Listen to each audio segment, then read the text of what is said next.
All right, I want to give you this. This story that I read today. The immediate upshot for Americans on this bridge collapse.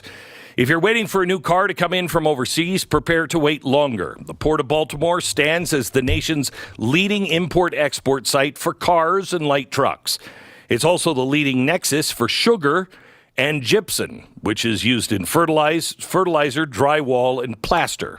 A record 52.3 million tons of foreign cargo was transported through Baltimore just last year.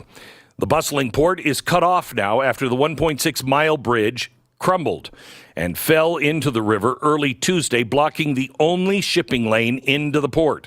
The port is one of the busiest in the U.S. and saw a record of 52 million tons of foreign cargo transported in 2023. The officials have said the timeline for rebuilding the bridge is, quote, years. We're going to do everything we can to protect those jobs and help those workers, the president said yesterday. The Port of Baltimore creates more than 15,300 jobs, with 140,000 jobs linked to the activity at the port. This is a major disaster and will create significant problems on the East Coast for U.S. importers and exporters. The bridge collapse will mean that for the time being, it will not be possible to get to the container terminals or a range of the other port terminals in Baltimore. The Maryland Secretary of Transportation told reporters Tuesday that vessel traffic in and out of the Port of Baltimore would be suspended until further notice, but noted the port is still open to trucks. So we still have trucks going in. As soon as we clear the bridge, we can get vessels in, but it's going to be a major hassle over time for cars, et cetera, et cetera.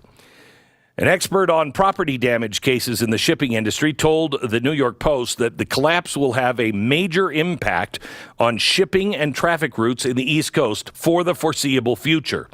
It's not, quote, it's not going to get fixed anytime soon. It's going to take a lot longer than anyone expects.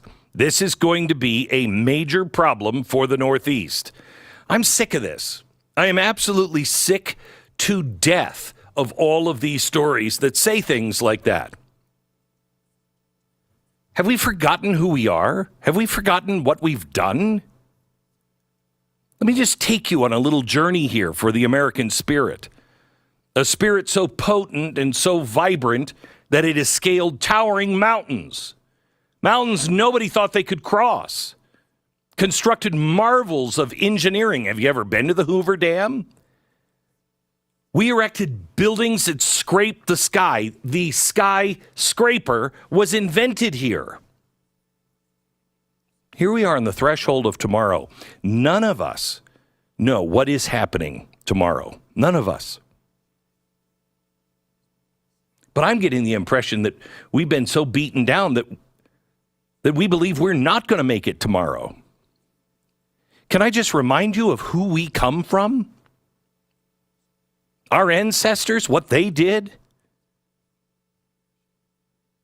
Our history, if you just look through it briefly, you will see a group of people that never take no for an answer and can do anything. I want to stop just briefly in 1930. The Great Depression had its icy grip on us. It was a time where everybody felt the flickering candle in the vast darkness. It was just barely there. Yet it was in this crucible of adversity that Americans did great things. The Empire State Building rose. It wasn't just a structure of steel and stone, but it was a beacon of hope and American resilience and ingenuity. The way that thing was built, nobody had ever seen anything like it before or since. In a record-shattering 1 year and 45 days, an army of workers, as many as 3,400 men on certain days, they transformed this audacious vision into a towering reality.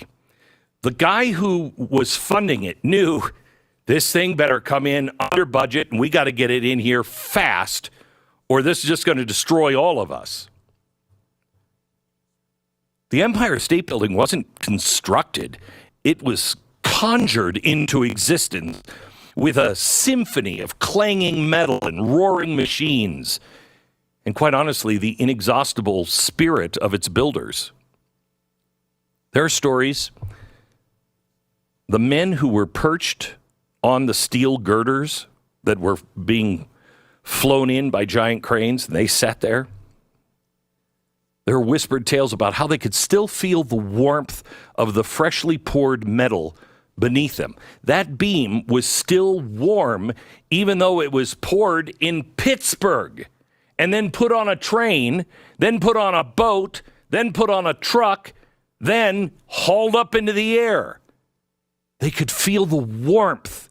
It was moving that fast. It was a feverish pace of construction. It seemed to defy the laws of time and physics. For a long time, it was the tallest building in the world, an architectural achievement.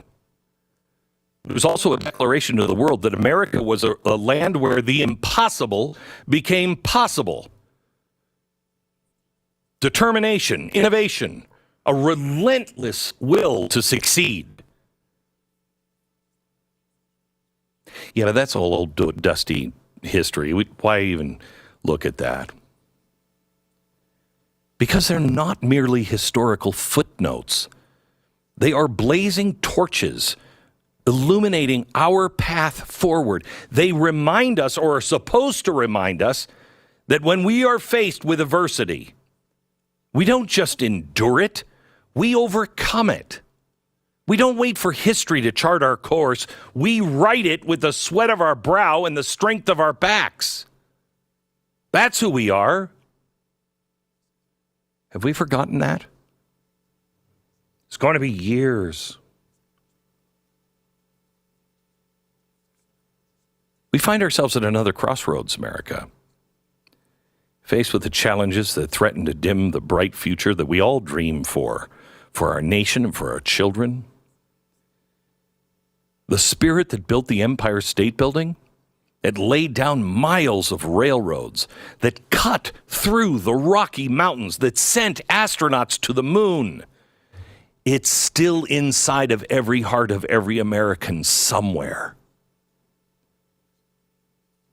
Awaken that spirit. Scale new mountains. It's not just rock and earth. Scale the mountains of innovation and sustainability. Build not just physical structures, but a future that upholds the spirit of adventure and hard work and ingenuity. Stop tearing everything down and let's start building. Well, we might have another president. You know, who's out there? Who could we? Why are we waiting? If this isn't a national emergency, I don't know what is. And I don't mean the bridge. I mean all of it. Well, our government has to lead. Really? Really? Does it? Maybe that's our problem. America is led by its values and its principles that are found in the soul of those who still remember who we are and who we serve. Americans led the way. The government always follows. Yeah, well, we can't act without them. Bullcrap. Where are the bridge builders who will stand up today and say, I'll get it done? As soon as that happens, you'll see who's leading and who's stalling. The government is the one that stalls the engine out. To expect more from our leaders is rational, but to expect the most from ourselves is essential. We are the architects of our destiny. We are the builders of our dreams. There's a huge task that's right in front of us. I still believe we can tackle that. We can overcome anything.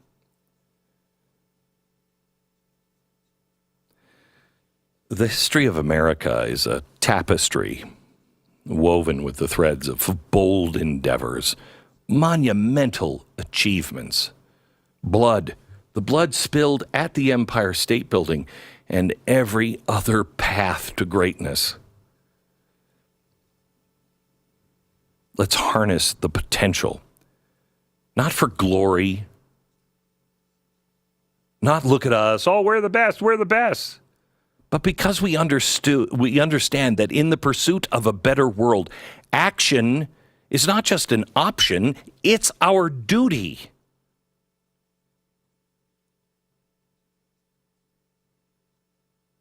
I often wonder, and as I look to the horizon now in today's America, is that a sunset or a sunrise?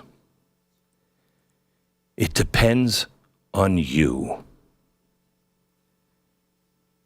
If Americans rise with the determination that carried our forebears through the trials and tribulations,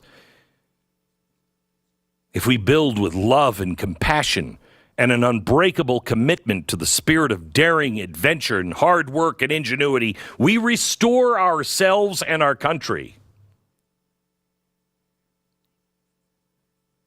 In the words of our ancestors, that are etched in every American heart somewhere, you can do it. You can become anything. You can do anything. That doesn't make it easy. It doesn't mean you deserve it. You can do it because it's hard. And it's in doing the hard things that we find the best of ourselves. That's why everything that's going on is not necessarily a curse. It's an honor to serve at this time because we can find the best of ourselves. We can step forward into the dawn of a new day with our eyes wide open to all of the problems of the past and the possibilities that are right in front of us. But we have to resolve to make those possibilities our reality. We are Americans. There is nothing we can't achieve when we all stand together, united by our dreams and driven by the will to see them fulfilled.